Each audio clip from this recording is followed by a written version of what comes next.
So what I want to do this morning is bring you back with us to our visioning effort. We talked about our first two efforts about younger folks and about helping parents. And today we're going to talk about something that has become a part of our DNA as a congregation, and that is helping people.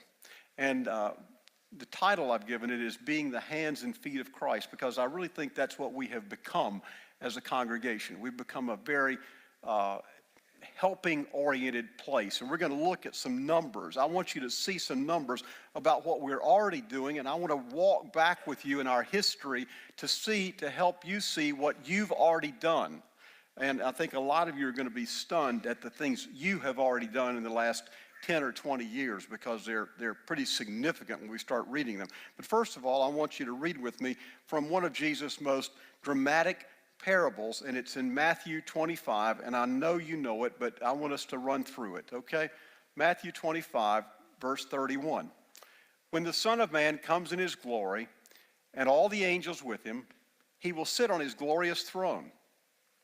And all the nations will be gathered before him, and he will separate the people one from another, as a shepherd separates sheep from goats. He'll put the sheep on his right and the goats on his left. And the king will say to those on his right, "Come, you who are blessed by my Father, take your inheritance, the kingdom prepared for you since the creation of the world. For I was hungry, and you gave me something to eat. I was thirsty, and you gave me something to drink. I was a stranger, and you invited me in. I needed clothes, and you clothed me. I was sick, and you looked after me. I was in prison, and you came to visit me." And the righteous will answer him, "Lord, when did we see you hungry and feed you, or thirsty and give you something to drink? When did we see you a stranger and invite you in, or needing clothes and clothe you?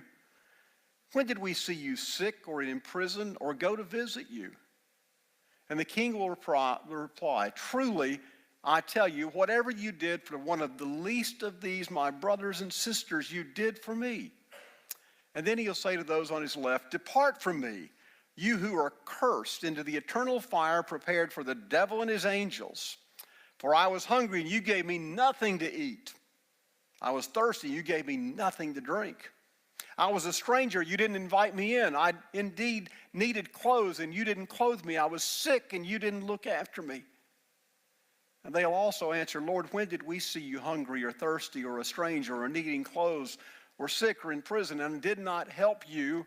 And he replied, "Truly, I tell you, whenever you did not do for one of the least of these, you did not do for me." And then they'll go away to eternal punishment, but the righteous to eternal life. Now, I want to run with you this morning through some of the things our congregation has done. And I'm not going to ask you to stand, but as we go through various ministries, I'm just going to ask you to lift your hand if you've had any involvement with that ministry, because I want us to have a visible sign of just how plugged in this congregation is to being the hands and feet of Christ. And I'm going to start with something that was going on strongly long before I ever showed up here, and it's Habitat for Humanity. When I arrived, I found out that pretty much every year we plugged in with Habitat. I don't know whose idea it was. It may have been Dr. Hawkins for all I know. I don't know. But I do know this, that we have now participated in the building of 22 Habitat houses. Now, just to tell you some of the impact of that, currently there are 86 people living in those 22 houses, 30 adults and 56 children. 86 people had a place to sleep tonight because of you. They had a place where they were warm because of you. There have been hundreds and hundreds of volunteers. I just want you, if you've ever been a part of a Habitat, just lift your hand high, real high. Come on, it's not bragging. Good, we're going to do this throughout the thing. Habitat was a dream. And for a lot of people, it's a dream come true. In 1996, this congregation went through a visioning effort. When I arrived in 2001, I looked back and saw what you'd been dreaming about. It ended up you were dreaming about something that I had recently been exposed to. 6 months before I came to Kingsport, I spoke in Richmond, Virginia at Bon Air Baptist Church, did a men's retreat for a weekend. And while I was there, it's kind of funny, my host was a fellow named Bob Owen, who was a lawyer in Richmond. And I'd done Friday night, Saturday all day, and supposed to preach on Sunday morning in their church. And Bob was driving me over from the hotel, and he said, well, I'm sorry, but I won't hear you preach this morning. I'm thinking, this guy's only known me 36 hours. He's already dropping me off and going to another church. What's going on here? And he said, I'm going to another service. I'm going to our church's recovery service. I'd never heard of such a thing. I said, what are you going to a recovery service for, Bob? He said, my 14-year-old son was accidentally killed 4 years ago. I need a place where I can find support. And Bob started telling me at lunch that day all about recovery. I came to Kingsport, started talking to Ron Davis. Ron said, our church has been dreaming about that. Ron took the ball and ran. A few years later, we spent a whole year, an entire year. Paul asked me, if you remember Paul, Paul chaired a planning team for an entire year before we started Celebrate Recovery. Now, Celebrate Recovery has changed names. It's now Recovery at Clay Street. But we spent a year preparing and studying, and it's continuing to go on now. Like anything else that's 13 years old, it's had ups and downs, but Jack Carpenter's leading it with great sensitivity right now, and we're looking to really look at some new ideas for next year. But you pray about recovery. Now, if you've ever just helped with recovery, done anything, been a part of the planning, security, whatever, let me see your hand. Anything with recovery. Thank you so much. Let's go a little further. 2006, we did a visioning effort. We polled you, and the number one thing you said you believed God wanted us to do was to establish a multi-purpose ministry center. We didn't know exactly what that was going to look like. So we started thinking about it. What could we do? How could we help? And Dr. Ed Griffin was in our church at that time, and Ed said, I volunteer down at the Churchill Free Clinic, and I would like to see our church do something like that. We put together, like we do, there's going to be a common theme you're going to see here. We put together a planning committee, all right? Does that sound like us? We put together a planning committee, and we're working on it. We're working on it back here in this conference room Sunday afternoons and talking about it, and Ed shows up one day and says, hey, listen, sorry, but I'm moving to Louisiana. And we said, well, there that goes.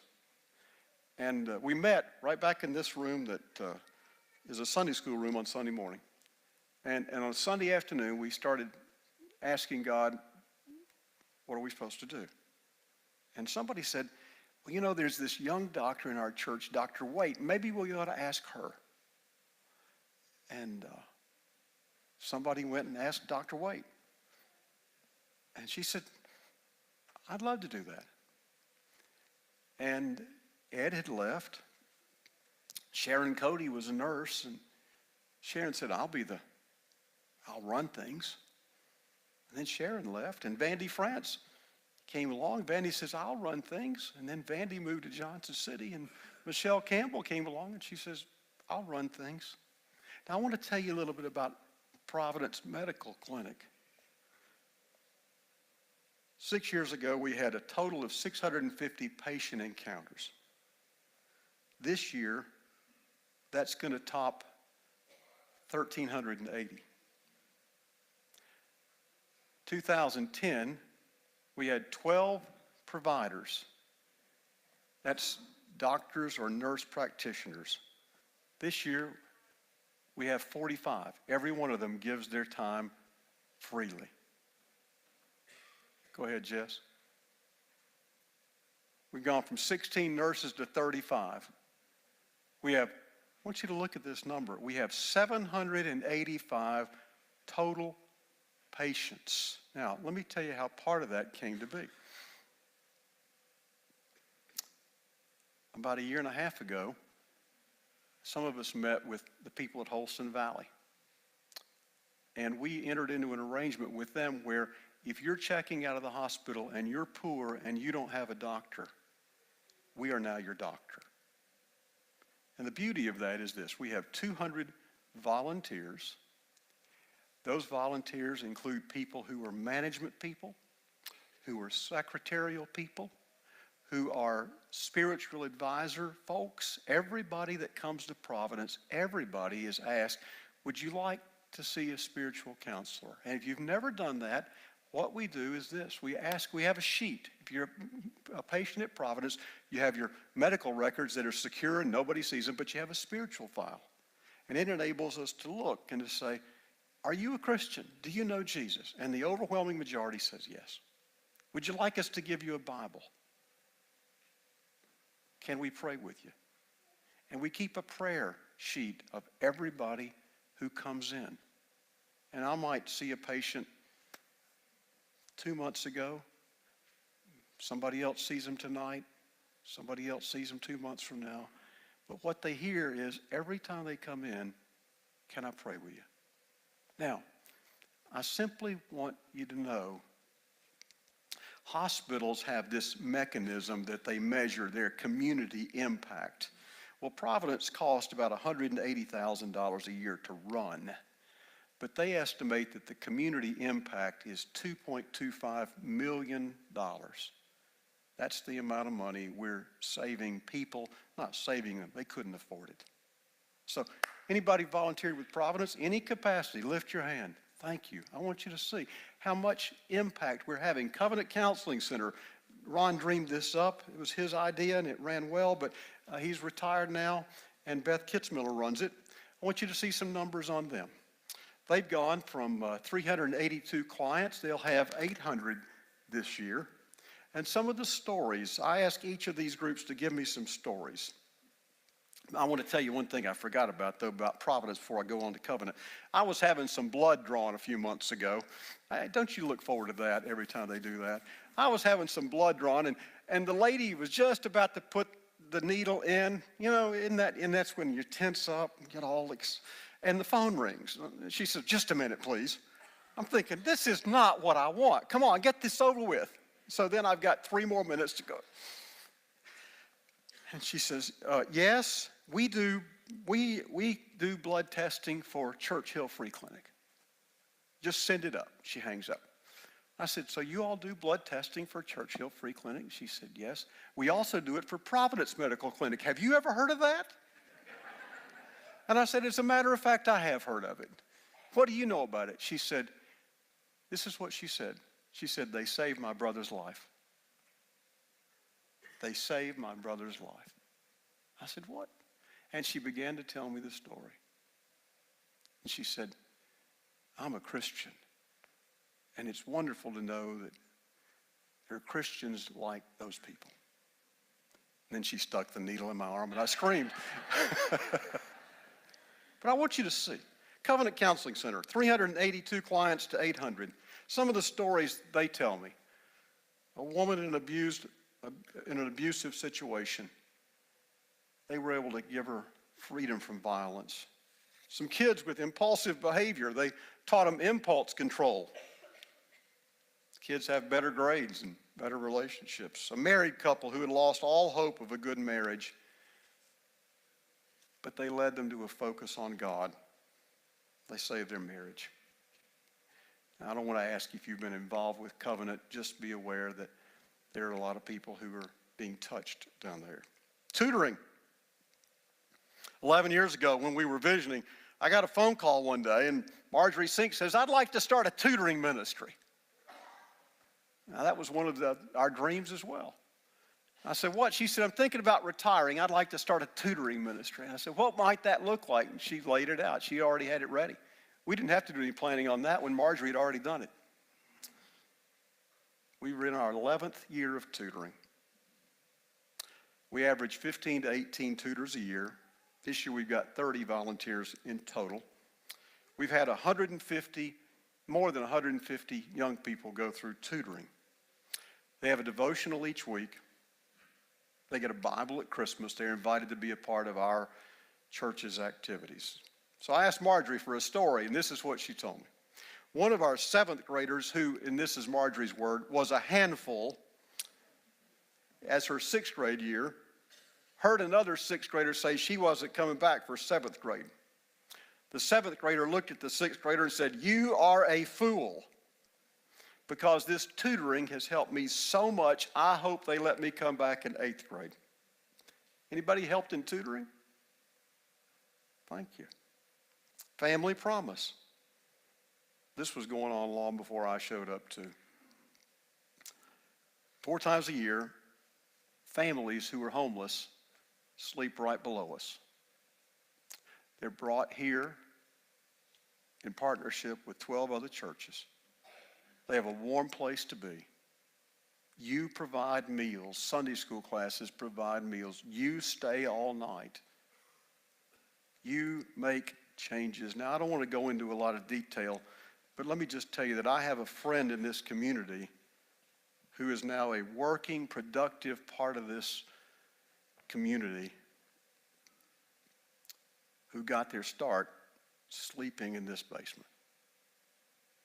Now, how many of you have ever spent some time with Family Promise? Not as many, because it's not as big, but thank you. Now, let me go a little further with you. Upward basketball. We planned for a year. You get the theme here? We planned for a year. Since 2002, we've had 3,009 participants. They've had devotionals and Bible stories and baptisms and families brought to our church. I was at Disney World about 12 years ago, and I heard this voice yell, "Hey, coach!" And I thought, well, somebody sees their coach. That's great. And I hear this voice again, "Hey, coach!" I thought, well, I wish that coach would talk to that kid so he'd shut up. Finally, I get this tug on my shirt. "Hey, coach! You remember me?" Oh, yeah, I remember you. How many of you have coached, refed, devotionals for Upward? Anybody? Look at these hands. And then something came along a couple of years ago.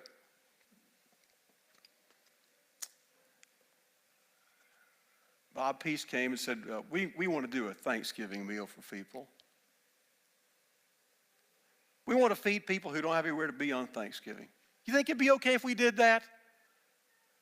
Well, we'll see.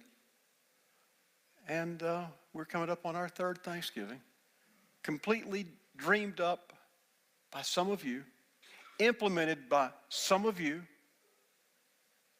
First year we had so many more First Baptist people than we had people to feed. You were tripping over each other. But the fellowship hall comes alive. Music, entertainment, nourishment. How many of you have been involved on giving up your Thanksgiving to be here? I want you to look around. Now, all that to say that this is what happens when people dream. So what do we do now? Well, 16 years ago, I had heard of a group in Texas. And I want you to jot this down, all right? If you don't jot anything else down, jot this down. An organization in Texas called Mission Arlington. It's the finest Christian ministry I know. MissionArlington.org if you want to read about it. And 16 years ago, Greg Cross and Vic Hassler and Danny Sylvie and Max Pope and I went to Texas. And we did a lot of great things down there. We hit every Ben and Jerry's in Texas. Every time we'd drive past, when Max said, we missed a Ben and Jerry's, let's go back. We went to Mission Arlington, where a now 80, 89, 90-year-old lady, Tilly Bergen, a former Southern Baptist missionary to the Philippines. came to Arlington, Texas, which has, at that time, had more people percentage-wise in multifamily housing than any place in the country. And she began ministering in apartment complexes, and she saw need, and Mission Arlington is just the stackpole for what we're trying to do as a church. And I want to give you just some understanding of what Mission Arlington has done. Last year, through their ministry, social ministry, and their ministry in apartment complexes, they baptized 1,600 people. I want you to hear that. They touched 356,000 lives. Now, that may be beyond us for the time being. But I thought we had gone down for a sightseeing tour. Tilly said, okay, you're here to work. And she sent us out to a 18-wheeler in the Texas heat to unload bent cans of vegetables. And I kept saying I thought we were here to visit, not to work. And she said, everybody who comes to visit works. And at the end of that time, she said to us, remember, this all started from a women's Sunday school class. Now, that's huge. There are 100+ churches participate now. We're 1% of that. But I want you to see what can happen. What's happened with us over the last 12 or 13 years? We couldn't have dreamed. You see, when we were right in the middle of the last visioning campaign, and I got a phone call that said, would First Baptist be interested in buying this building? And I called our consultant. I said, what do we need to do? Do we need to kick the can down the road? Do we need to put this guy off? And our consultant said, you know what? You better pray about it. God may be in it. And we bought Clay Street, and we paid for it, and we renovated it. And that, for a lot of people, is a lifesaver. So what do we do now? What are some seed ideas going forward? In a couple of weeks, we're going to ask you to be involved. Say, I'd like to be involved in our vision going forward. So what are some seed ideas? We want you to pray about ideas. These are just some ideas. Number one is to expand what we're already doing down at Clay Street. We don't know what that would look like yet. That's where we're counting on you. Another thing is to have vacation Bible schools maybe throughout our community. We're thinking about how that might work in maybe some parts of town that it may be hard for kids to get here. Third thing is something that a friend of mine runs down in Knoxville, Operation Inasmuch. That's where churches get together and have a blitz day of helping people. Multiple churches, maybe the other circle churches. Let's go ahead, Jess. Maybe we figure out how to use our Sullivan Street property for outreach and recreation. Again, we don't know. We don't know. But here's where I want to leave you. Teresa of Avila, a 16th century Christian, said this about being the hands and feet of Christ. And I want you to read this out loud with me, if you would. Let's read it together. Christ has no body now on earth but yours, no hands but yours, no feet but yours. Yours are the eyes through which to look out Christ's compassion to the world. Yours are the feet with which he is to go about doing good. Yours are the hands with which he is to bless men now. I want you to watch a video. And as we watch, I want you to ask God, what's my place going forward? Just watch.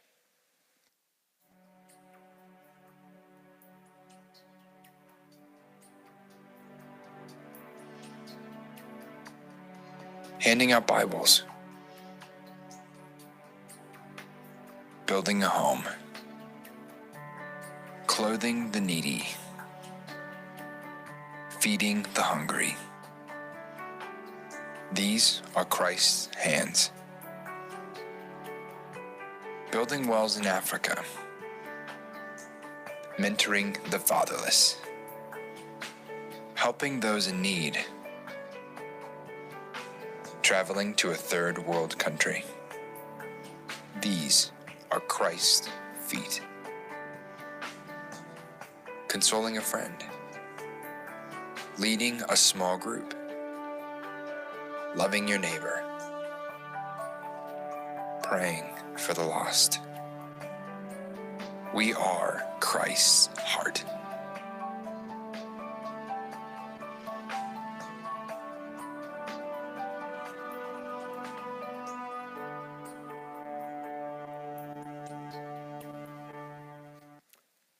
So, First Baptist Church is not a one-day-a-week event. First Baptist Church is a 7-day-a-week venture of being the hands and feet of Christ. One of the things I'm so proud of is I get to be affiliated with you is that you understand what it is. You don't come to church to be entertained. You come here to be empowered by the gospel and to serve as the hands and feet of Christ. So as we stand and sing in a second, I want you to think, what's my part going forward?